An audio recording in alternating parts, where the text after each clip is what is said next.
Olá pessoal, tudo bem com vocês? Eu sou o professor Emerson e estou trabalhando língua portuguesa com vocês da primeira série. Hoje nós vamos ver a nossa última aula de revisão. Lembram que nesses dias a gente está revendo aquilo que nós vimos no primeiro trimestre? Agora a gente vai para a nossa última aula. Vamos ver o que nós veremos hoje? Nós vamos rever o gênero poema, nós vamos ler e interpretar poemas e rever as figuras de linguagem. As figuras de linguagem é bem marcante no poema a utilização da figura de linguagem, certo? Mas primeiro, vamos a um quiz. O poema é um gênero literário dramático, épico, lírico ou narrativo? Lembram? Nós já falamos desses gêneros literários aqui. Se você se lembra, o narrativo e o épico, certo? São os mesmos, o épico passou a ser chamado de narrativo. O dramático são aqueles para serem representados, os textos para serem representados, e o lírico é o que segue essa estrutura de versos, que é o caso do poema. Muito bem, o poema que eu trouxe para vocês é do Carlos Drummond de Andrade, chama-se Ausência. Por muito tempo, achei que a ausência é falta, e lastimava, ignorante a falta. Hoje não a lastimo. Não há falta na ausência. A ausência é um estar em mim, e sinto-a branca tão pegada, aconchegada nos meus braços, que rio e danço e invento exclamações alegres, porque a ausência, essa ausência assimilada, ninguém a rouba de mim. Então, lembrando que quem escreveu, Carlos Drummond de Andrade, e ele fala da ausência. Agora, uma atividade para vocês. A ausência é um substantivo abstrato, a gente já tinha visto isso. Substantivo abstrato e substantivo concreto em uma das nossas aulas. Retire do poema o verso em que o eu lírico, lembra? O eu lírico, a voz do poema, transforma o abstrato em concreto. Vocês vão ter que fazer a leitura novamente do poema e retirar do poema algo que ele transformou de abstrato para concreto. É isso que vocês têm que fazer. Vou deixar o poema para vocês fazerem a leitura novamente e retirar ali o verso de transformação do abstrato para o concreto. Um tempinho para vocês localizarem esse verso, e volto para a gente continuar.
Então, localizaram aí o verso? Vamos dar uma conferida? Olha ali, ó.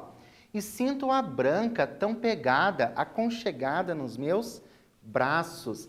Lembram que o substantivo abstrato você não vai conseguir aconchegar nos braços. Então, ele está transformando ali o que é abstrato em quê? Em um concreto, um substantivo concreto.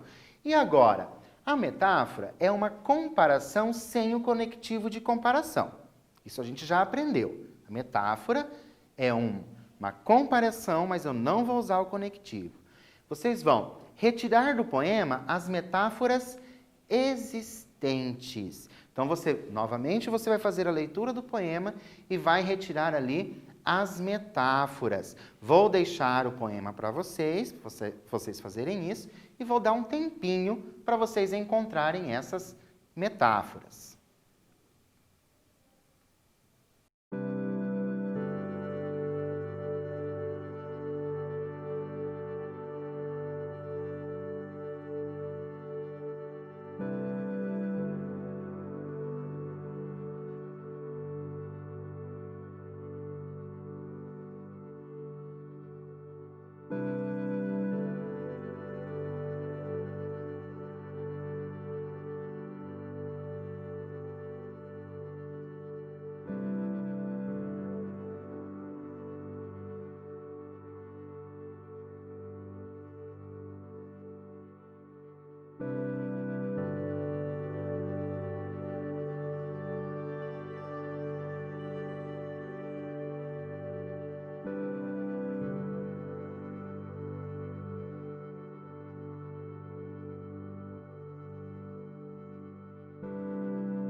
Conseguiram encontrar as metáforas que aparecem no poema? Vamos dar uma olhadinha?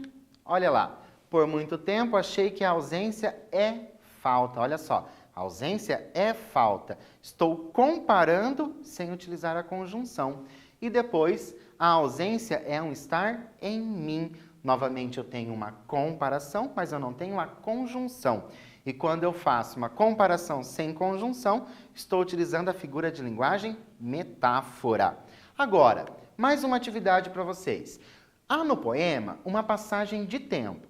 Então, eu tenho no poema ali uma passagem de tempo. Retire os versos que indicam essa passagem temporal. Você vai ler o poema novamente e retirar os versos que indicam a passagem de tempo. É isso que vocês vão fazer. De novo, vou deixar o poema Ausência com vocês, para vocês fazerem a leitura e aí retirar estas passagens de tempo. Um tempinho para vocês fazerem isso.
Localizaram a passagem de tempo ali no meu poema? Vamos dar uma olhadinha? Olha só.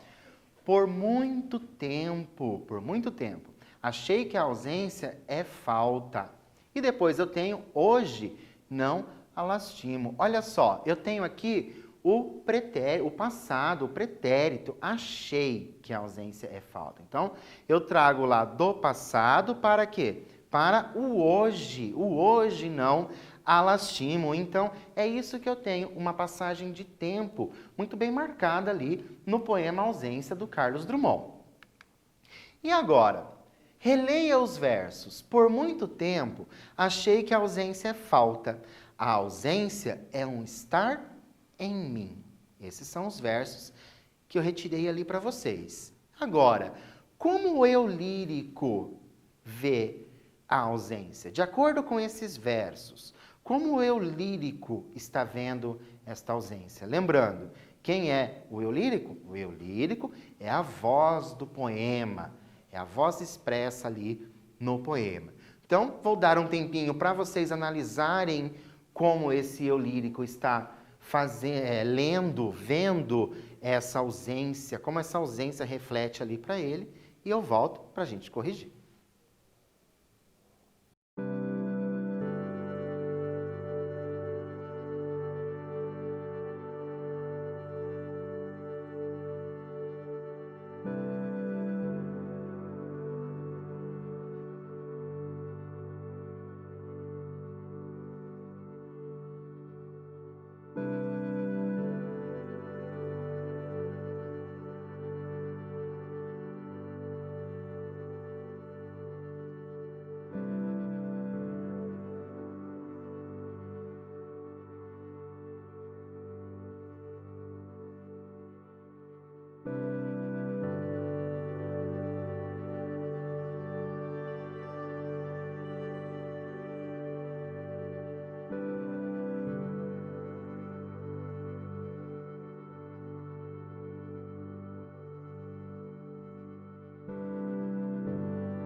Então, analisaram aí esses versos, conseguiram imaginar como que esse eu lírico faz a leitura dessa ausência na vida dele? Vamos dar uma olhadinha?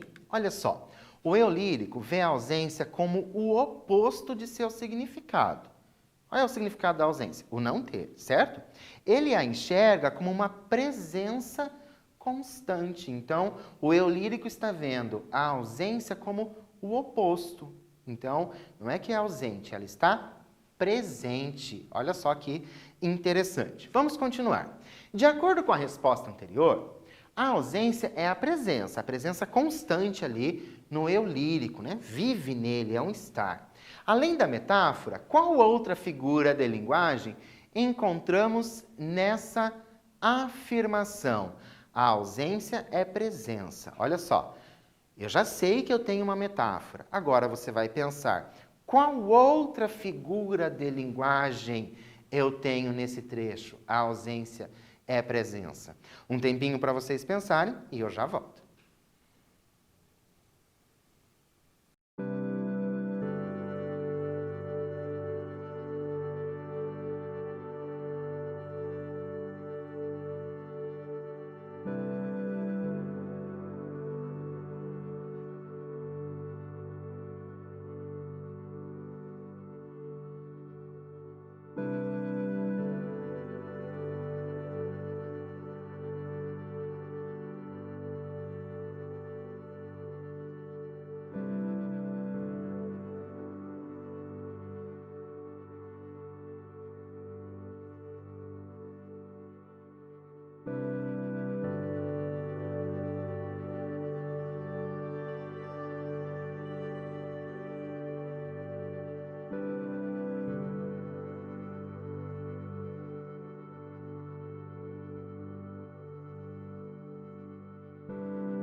Então, conseguiram lembrar aí qual outra figura de linguagem está sendo utilizada? Vamos ver? Olha só.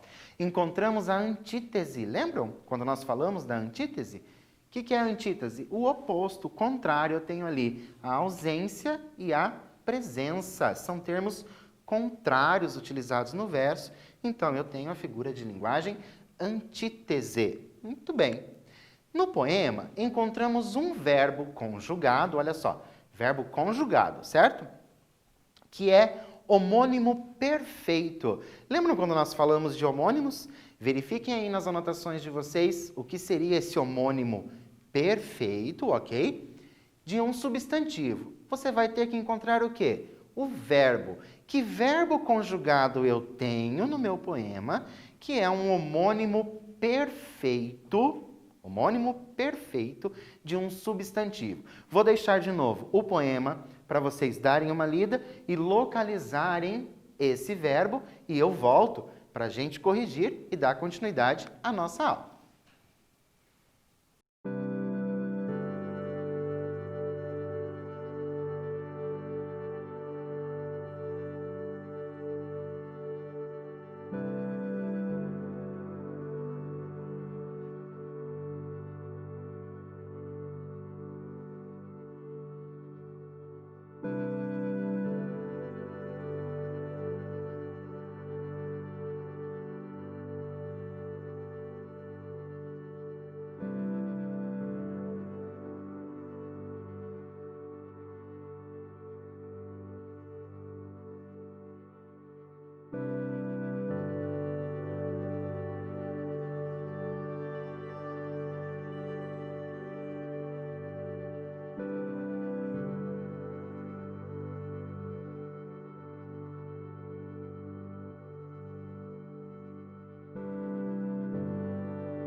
Então, localizaram aí o nosso homônimo. Vamos dar uma olhadinha? Olha lá. O rio. Olha só. E sinto a branca tão pegada, aconchegada nos meus braços, que rio, ou seja, dou risada. Então, vem do verbo rir. E ele é homônimo perfeito de qual substantivo? Do rio mesmo, aquele rio com água, certo? Homônimos perfeitos. São escritos da mesma forma e pronunciados da mesma forma, com significados diferentes. Mas vamos continuar aqui. Trouxe para vocês um trecho de um outro poema. Esse é do Vinícius de Moraes e chama A Felicidade. Tristeza não tem fim, felicidade sim. A felicidade é como a pluma que o vento vai levando pelo ar. Voa tão leve, mas tem a vida breve. Precisa que haja vento sem parar. Olha só que bonito os versos do Vinícius de Moraes. Tristeza não tem fim, felicidade sim. Uma atividade. No verso, a felicidade é como uma pluma, como a pluma, qual figura de linguagem é utilizada? Lembrem aí, nós falamos lá no início da aula, hein, sobre essa figura de linguagem. Analise qual é a figura de linguagem que está sendo utilizada nesse verso. Volto para corrigir e continuar com a nossa revisão.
Então, lembraram a figura de linguagem?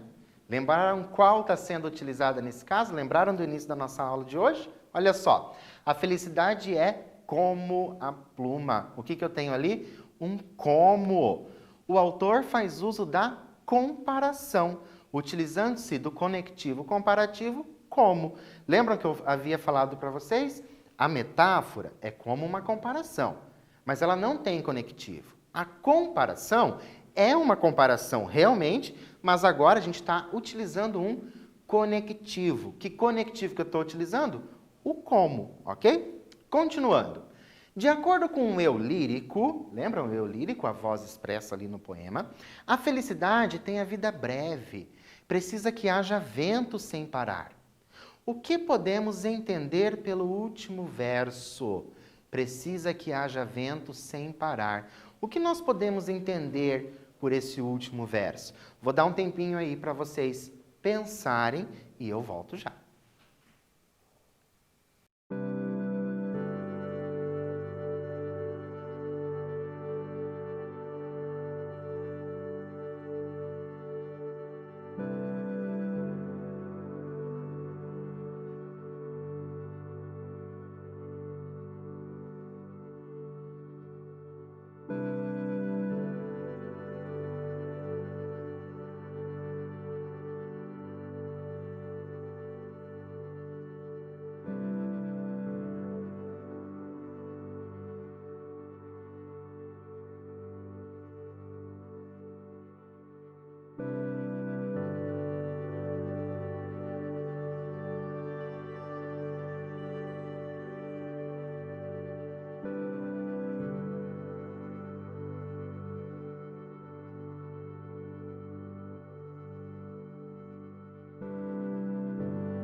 Pensaram? Analisaram esse verso? Conseguiram entender aí talvez o que esse eu lírico queira ter dito nesse último verso? Precisa que haja vento sem parar? Vamos dar uma analisada? Olha só, é possível compreender que para o eu lírico, então, olha só, para o eu lírico, a felicidade precisa ser alimentada constantemente.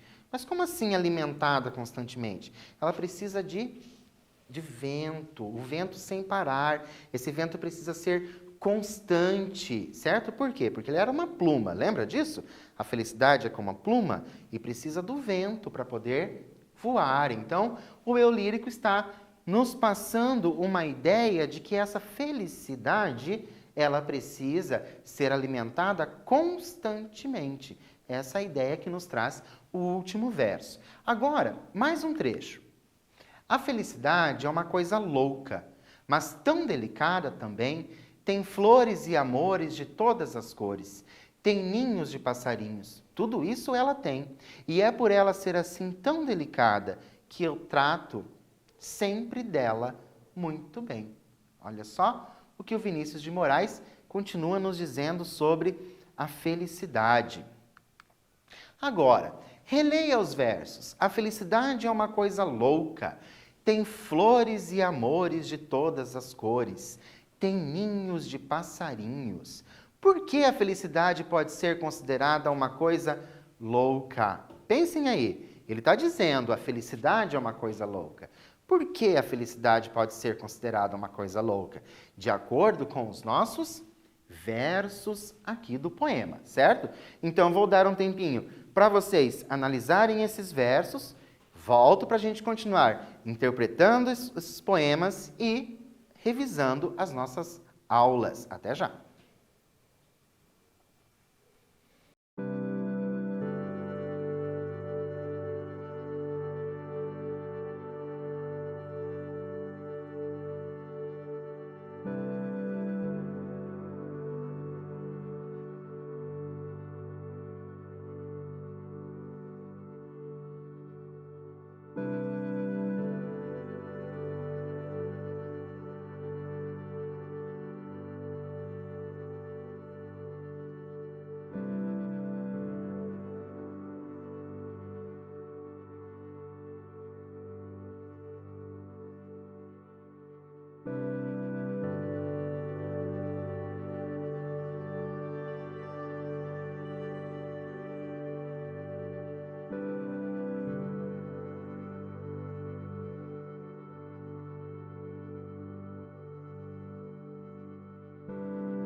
Analisaram os versos? A felicidade é uma coisa louca. Tem flores e amores de todas as cores. Tem ninhos de passarinhos. Por que será que a felicidade pode ser uma coisa louca? Vamos pensar ali, de acordo com o que nós temos aqui nos versos, o que a gente pode pensar? Que para o eu lírico, a felicidade pode estar em todos os lugares. Que lugares são esses? Eu tenho ali, ó, ninhos de passarinhos. A felicidade pode estar nos ninhos de passarinhos. A felicidade pode estar nas flores. E a felicidade também pode estar nos amores. Olha só como o eu lírico diz que essa felicidade é louca. Por que ela é louca? Porque ela está em vários lugares, certo? E lugares, às vezes, até muito simples, que algumas pessoas nem pensam, né, sobre essa questão da felicidade em pequenas coisas. Vamos reler os versos. Tristeza não tem fim, felicidade sim. Então, tristeza não tem fim, felicidade sim. Relembre o poema Ausência. Lembra do poema Ausência? Ainda da aula de hoje, vocês ficaram ali fazendo atividade, lendo e relendo aquele poema inúmeras vezes? Agora você vai ter que relembrar o poema. Não precisa ter ele memorizado na sua cabeça, mas relembrar o que o poema nos dizia. Por que o sentimento de ausência não teria fim? Lembram lá do poema Ausência, do Carlos Drummond? Para aquele eu lírico, por que a ausência não teria fim? Vou dar um tempinho para vocês pensarem a respeito e volto para a gente continuar a nossa conversa.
E aí, conseguiram relembrar o poema Ausência? A ideia que aquele poema Ausência nos trazia, do Carlos Drummond?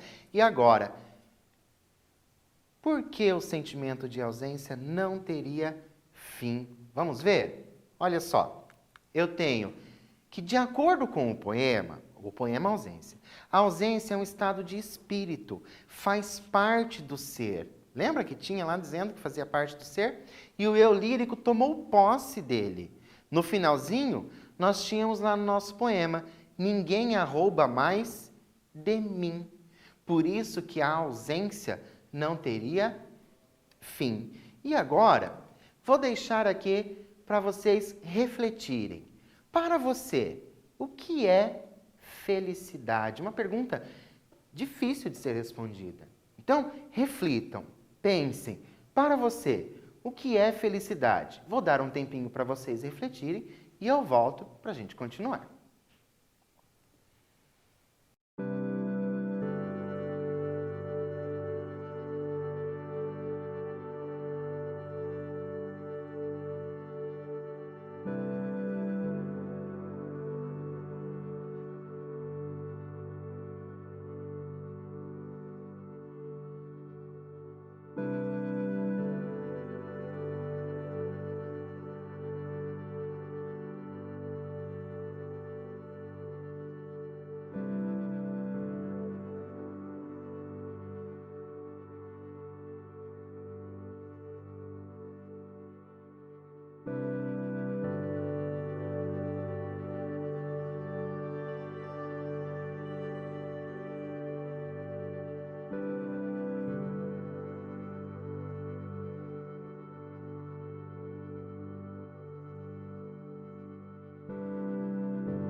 Então, pensaram a respeito aí da felicidade, o que é para você felicidade? Para cada um de nós, a felicidade se mostra de uma forma diferente. Não temos uma resposta pronta para isso, mas eu trouxe para vocês uma letra de música, um trecho de uma letra de música.